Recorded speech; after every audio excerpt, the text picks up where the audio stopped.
Bisakah manusia benar-benar lari dari masa lalunya?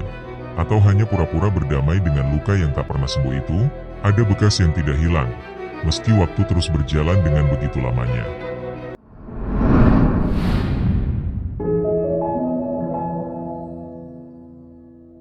Dalam setiap ayunan pedang, tersimpan jeritan yang tak terdengar. Pedang itu merenggut banyak nyawa, bukan karena kebencian, tapi karena ideologi yang keliru.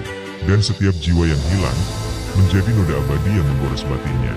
Kenshin Himura, seorang samurai legendaris dari zaman restorasi Meiji di Jepang, sekitar akhir abad ke-19, yang hidup dalam dilema. Dulu, dia adalah Hitokiri Batousai atau si samurai pembantai. Pedangnya haus darah, tanpa ampun, dan kejam, yang hidupnya dipenuhi kematian. Tapi kemudian, memilih jalan berbeda, jalan penebusan. Kenshin berjanji tak akan membunuh lagi. Pedang yang kini dipakai untuk melindungi, bukan lagi untuk membunuh. Namun, di balik senyum tenang yang dia tunjukkan, ada jeritan batin yang tak pernah padam. Itulah mengapa hidupnya terasa seperti kutukan. Berjalan di arah damai, tapi ditemani bayangan kematian setiap saat. Filosofinya, manusia tidak bisa lari dari bayangan masa lalu. Hanya bisa memilih, apakah bayangan itu akan terus menghantui, atau menjadi alasan untuk berubah. Dalam psikologi, dilema seperti itu disebut konflik batin identitas. Ketika diri yang lama dan diri yang baru saling berbenturan. Rasa bersalah jadi penjara, sementara harapan jadi satu-satunya kunci yang rapuh. Di satu sisi, Kenshin ingin menebus dosa dan hidup dengan damai.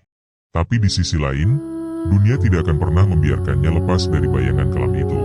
Setiap musuh, setiap pertempuran, selalu mengingatkannya bahwa nyawa yang pernah dia hilangkan, tak akan pernah bisa dihapus. Paradoks Kenshin, dia hidup untuk menebus dosa, tapi justru perjalanan itu menjadi belenggu baru. Semua kembali menagih harga. Setiap kali pedangnya terhunus, Kenshin sadar, dia bukan hanya melawan musuh, sekaligus melawan iblis yang bersemayam di dalam dirinya. Dilema terbesar Kenshin bukan sekedar lawan, tapi siapa yang mengendalikannya. Apakah dia masih Batousai, atau benar-benar sembuh dari bayangan itu? Kenshin mengajarkan, kegelapan masa lalu bukan akhir dari kehidupan, tapi awal pembelajaran ke depannya.